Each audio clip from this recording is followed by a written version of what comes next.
The views expressed on this program do not necessarily reflect those of this station.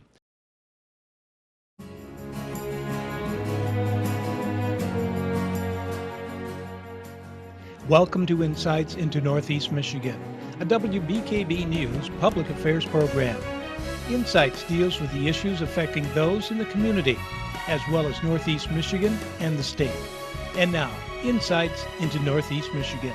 Welcome to Insights, everyone. Today we're at ACC and we're going to be talking about the Marine Technology Program.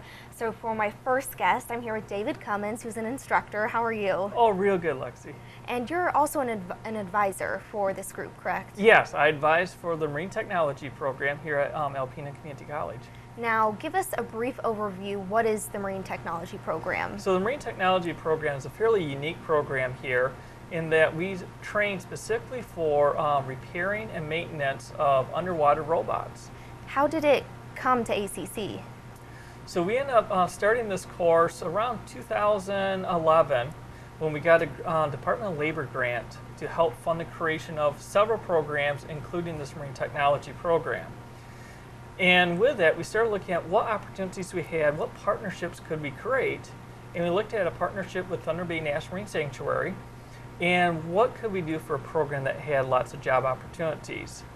And with that, we ended up finding out underwater robots is an emerging field with lots of opportunities out there. Our National Marine Sanctuary uses them all the time during the summer doing research work. So that's why we decided to start this program. Now, you showed me a few pictures before this of all the different types of robots. Can you tell us about some of the different ones? Yeah, there's all different types of these robots, all the way from the ones our school children build with PVC pipes to get them idea to the field. Then you kind of bump up to what's called an observation class robot, which is all about the size of a small suitcase. And then to what's behind us, the control center for a large industrial robot called a work class ROV. These work class ROVs can be the size of a minivan, usually a little more horsepower, and cost a little more, about $5 million. That's incredible that one machine can be $5 million. Yes, and they're used all over our globe right now. There are hundreds of people that get up every morning now, and their job is to maintain and operate these large robots. So do you have connections with the other places all throughout the world that use these machines? We have connections with some of the key groups in industry and education. One of the organizations helped us start this program is actually one of the ones been educating one of the longest in this field is the Marine Institute in Newfoundland, Canada. Wow. So they're considered probably the premier training center this side of the equator. And when we looked at starting this, our other partner, MATE, the Marine Advanced Technology Education Center, which here in our community most people probably know for helping sponsor the ROV competition with the National Marine Sanctuary. So do you share research then between each other? Yeah, we actually share a lot of work between each other on what's good practices, what to do. Like the simulator behind us, their suggestion was to use a simulator to get that pilot time. Also suggestions on core curriculum. And that's actually one of the meetings I'll be back in a week from now is discussing some of that and for all of us educators to learn together what we need to do. Now, why is it so important that we teach future generations how to use these robots? This has ended up being technology for that generation. And the funny part in this field is early 90s is considered the early generation of this field. So it's relatively new. Very new. 2000 was really the start of a lot of these robots coming around. And the newer technology right now is a lot of these students in high school and stuff, they're being born right at the time this technology is starting to really emerge. And their dreams, their ambitions is going to really shape what our future is going to be like in this field. Now, I'm guessing the robots from 1990 to the ones today are quite different. Is that true? They're changing a little bit. What's funny was I was in training this summer. The robot I was training on was one they salvaged from their scrapyard, put it together, get it running, and that was built in 2000. Now, what's the job field like for someone who gets involved with one of these programs? There's many opportunities out there, all the way from law enforcement to archaeology to research work, but most of the jobs are going to be in oil and gas. 95% of this work is oil and gas, and that is typically done in the maintenance of the oil platforms, the setup of the wells, and also the teardown. So does that mean that people will fly to the coast and they'll work on oil rigs and stuff like that, and they'll send the ROVs down to the ocean floor? Yeah, what's really unique here is the work environment.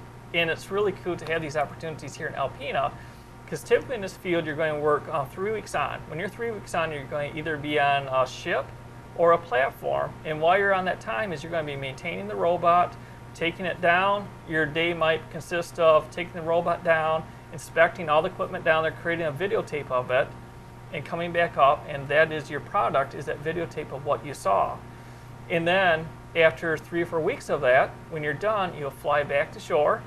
And then most of the industry then will allow you to live anywhere you want. So 2 of our former graduates who now work for Oceaneering, they live here in Alpena, but they work in the Gulf. When their shift's over, the company pays for them to fly back here in Alpena.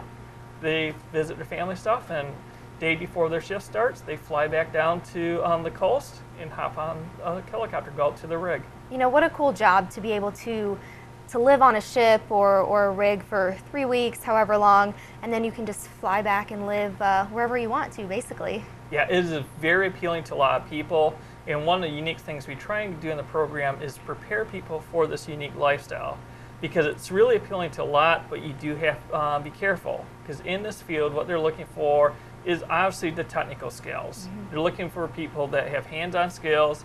Video gaming, a lot of the kids love here video gaming, but the harder skills to really sort out is they're looking for people skills, the ability to communicate with people, get along in teamwork. The other one in this field too is there's zero tolerance for alcohol and drugs. If you ever test positive for alcohol, you're gone.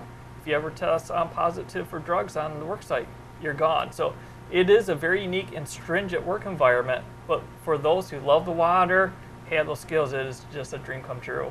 I'm sure it is. And what, I guess, what is kind of like, is this career field growing? This is a fairly rapidly growing career field. In the last few years, Oceaneering, behind us alone, the largest employer within the United States waters, they typically look for 300 to 400 technicians every year, usually about 800 globally. There will be a little slowdown this year with gas prices. So here's our dilemma in the field is oil prices go down, they slow down a little bit in this field, but we save in gas.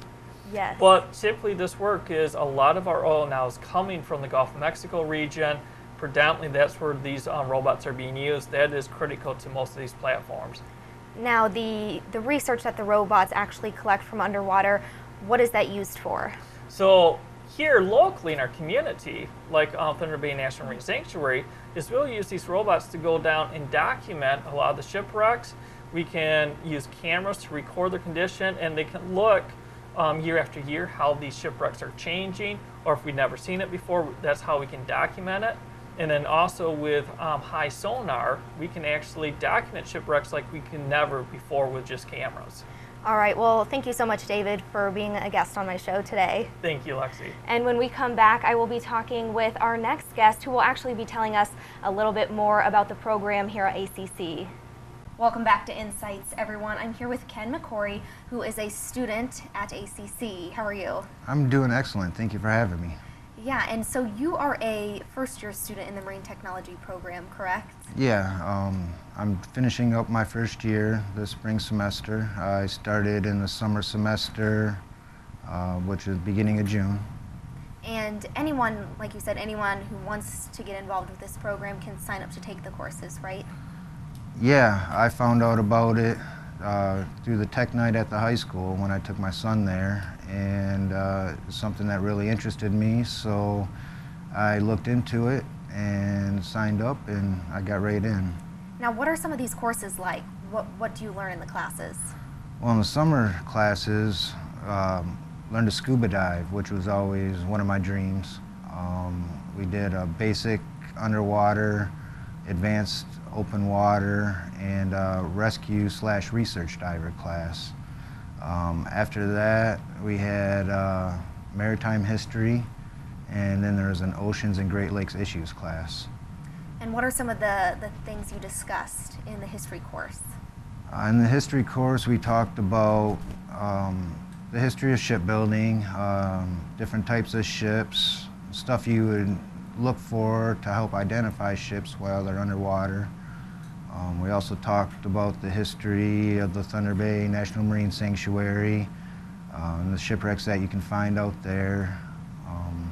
And the history of Michigan, going all the way back to the Copper Age and the trade from the copper from the UP and going out around the world.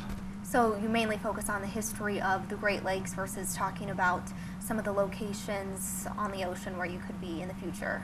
Yeah, it was primarily concentrated on the Great Lakes and the stuff that you would find around this area. Now I want to talk a little bit about the summer courses because I hear that's really fun. Is it true that you spend some time, like 3 weeks out on a ship? I spent most of my summer out on boats. Between the diving classes, the history classes, we were able to go out. We went out on the Glass Bottom boat. They took us around and showed us some boats there. We were also able to take the college's ROV out and put them down on shipwrecks. And we had to help identify the ships by the pieces that were laying down on the ground. After that, the Great Lakes and Ocean Issues class, we got a lot more time with ROVs down on different shipwrecks. We got to work on NOAA's research vessel, the Storm, and learning the workings of that boat. At one point, I was able to drive the boat for a little ways, which was pretty neat. And we had NOAA's Boston Whaler out there, and we got to do evasive maneuvering, high-speed evasive maneuvering, driving the boat, which is probably one of the coolest things I've done. So what's that like to live on a ship and get to actually drive some of the boats? To be able to drive it was pretty neat. Looking at your gauges and the electronics, it's pretty similar to driving a car, short of you don't have a brake. You find you have a target on the radar and just kind of point it towards it and follow your GPS coordinates and the compass, and it comes with the sonar we were using that day. The shipwreck came right underneath the boat, and it was pretty neat to see. What's it like to get to see a lot of these shipwrecks up close? Amazing. I never realized how many shipwrecks there were in our area until I started this program. And between the diving classes and putting ROVs down, it was a very, very cool experience. It was probably the most fun summer I've ever had. I can imagine getting to live on a ship all summer as well as seeing those shipwrecks up close. I'm sure I've actually been on the Glass Bottom boat, so I've got to see some of the shipwrecks but never got to scuba dive over them, so that's very cool. Yeah. Were you out there with a lot of other students as well? We started out in the open water diver class, basic open water diver. There was probably 25 kids that started out, students.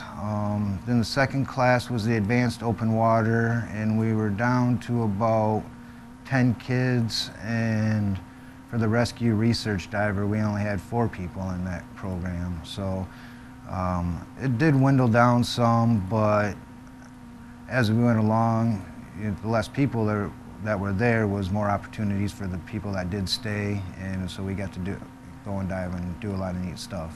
Right. Now when you're working with these other students and working with the ROVs and getting research, do you work together in teams a lot of times? Well, in diving, you always work in a team. You always have your buddy, your dive buddy. When we were out on the boats with the ROVs, it was definitely a team function, from someone driving and piloting the ROV to 1 to 2 people managing the tether to make sure it doesn't get caught up and hung up on anything, which did happen one time. So there's a lot of communication. You got to work with each other, get along, but communication is definitely key on that. Yes, I can imagine. And then is it difficult to actually drive the robots and learning how to work them for the first time? It was not really difficult. I've played video games for a long time, so it's pretty much a real-life video game. You have a joystick and a keyboard, and you have your monitor in front of you. So spatial awareness is key. And just knowing that you have an object down there, you got to watch so you don't get it tangled up on the shipwrecks, tangled up in the prop of the boat that you're on. So it was pretty neat. Now, when you graduate from this program, what do you want to do in the future?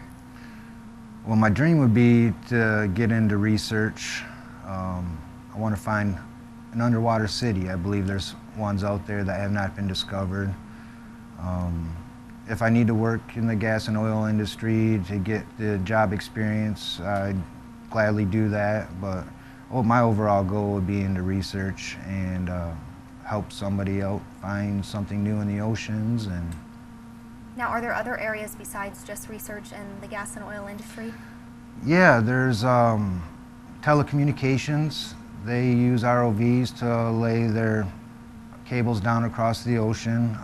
You got law enforcement uses them for search and rescue. That's a couple other areas for it. So now, with research, do you want to stay in Alpena, or I'm guessing, like you said, you want to maybe even find another city someday, so you're hoping to be on the coast of the ocean? As living goes, if I can travel, I'd stay right here in Alpena and fly to where I needed to be. But if I needed to move to an ocean community, I would definitely be up for that also. All right, well, thanks so much, Ken, for telling us a little bit more about the program. We appreciate it. Thank you. And stick around, because after this, I will be talking with another guest who's going to tell us about a trip that the Marine Technology Group will be taking soon. Welcome back to Insights, everyone. I'm here with Jason Bradley, who is a student in the Marine Technology Program. And Jason, as I understand it, you're getting ready to go to a conference in Louisiana, right? Yes. It's a conference that I had the privilege of going to last year.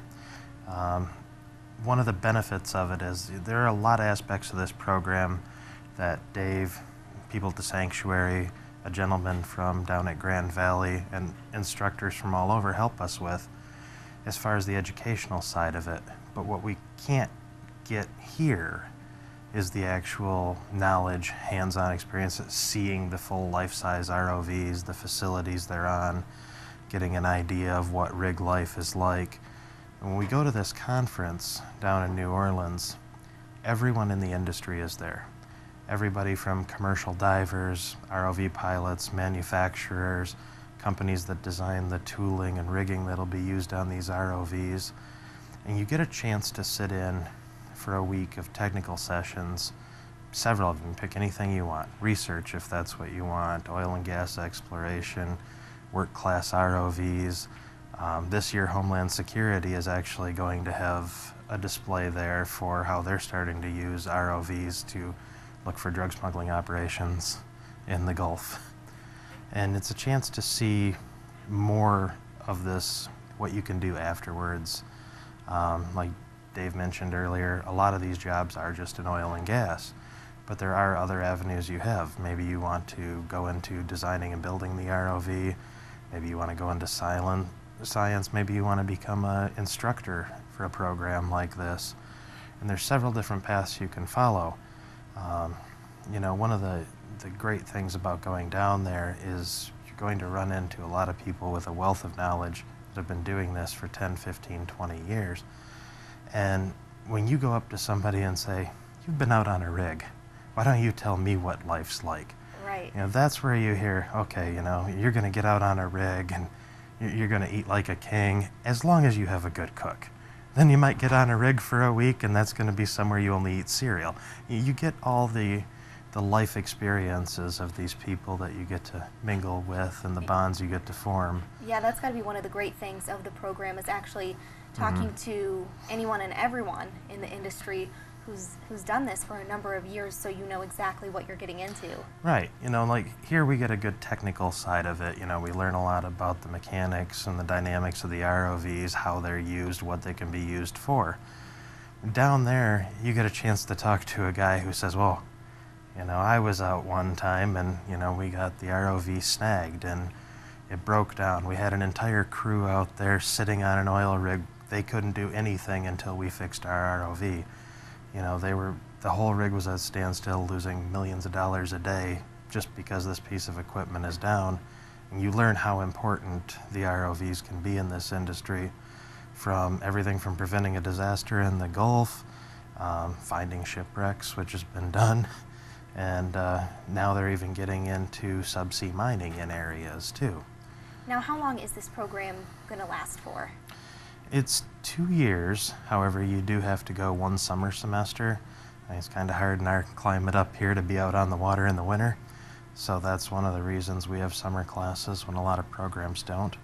But that, in my opinion, is the most important part of the program. Generally, they advise you start out in the summer because that's a good way to get an idea of, do I even like being on a boat? Do I get seasick? Can I handle being out on the water? Does this really interest me? Because you get a lot of that right away, hands-on, before you spend 2 years in something you might not want to do.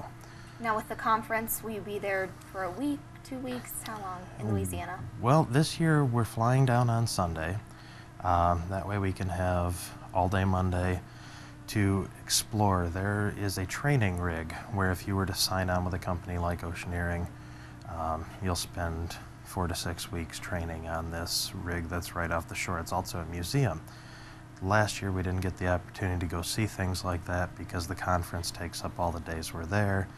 Some of us are going to go see this rig, get a tour of it, get an idea of what a rig really looks like, and go see some of the, features of the ROVs that are out there, and talk to some people that have been doing this for years and get some of the things we can't just get in the classroom. Now, will you actually get to play with the ROVs there? Yes and no. There is a large demonstration tank that is set up in the middle of the conference floor. They do have various smaller ROVs, kind of right around the size that we have here at the school. They will have demonstrations set up. They will let people take turns piloting them, operating valves, assembling pipes, things like that. And then when we go to Oceaneering, which is one of the great benefits of going down here, is we keep mentioning their name. They've been one of our biggest sponsors. They are capable of taking us behind the scenes where we can see these, they're the size of a truck. Mm-hmm. These things are not small, and they're $3, $5, $8 million depending on who's built them and what options they have. Do they let us play with them? No. Do they let us touch them, feel them, look at them? That we get to do, and that really sets things apart. When you get to see these things in, something more than a PowerPoint presentation, it really gives you an idea of how big they are and what they're really capable of. Yeah, it's always helpful to see stuff up close and personal versus just, on the computer screen. Right. And the other thing is, too, there are a lot of technical sessions. Different companies, your world-class leaders in everything from the diving and the robotics and the exploration will be putting on technical sessions that are between 1 and 3 hours apiece all day, Tuesday, Wednesday, Thursday. And you can sign up based on any field of interest. I mean, there's sections in work class, there's sections in oil and gas, there's section in education curriculum, subsea mining. And when you go to those, if you know what you're interested in or something you'd like to know more about, this is a chance for us to get an idea and learn some of the things that we just can't hear, which is the best part of going on this trip. On top of that, there's the networking. We go down there, we bring our resumes with us. There's a chance to meet companies that are hiring for when we graduate, get an idea who's out there, what's available, and at the same time make an impression with them months before we're even applying. Make some connections as to where to go next. It's always great to make connections before you actually graduate so you can get a job. And now I know not everyone who's currently in the program is able to go to Louisiana with you. Correct. So is there information that you can bring back to share with the students who didn't get to go? Yes, that was one of my goals when I went last year, was to be able to come back and have some of the knowledge I picked up to share with them. The biggest thing is in being able to ask questions that we can't ask, our instructors who haven't actually been out on the rigs like that of, what's it like if you come into a storm? What's it like when you do have something happen? If somebody gets hurt and you're out there, what's medical treatment like? How long does it take to get flown off? I mean, it wasn't until I went to UI that I learned about Hewitt training that we have to go through, where we will actually be strapped into a helicopter chassis, dropped into a saltwater pool, and then we have to evacuate just as if our helicopter had crashed in the ocean. And you start hearing about the things that you're going to go through for training, and those are all, and I was like, oh wow, that sounds really cool. It's like a roller coaster ride, Yeah.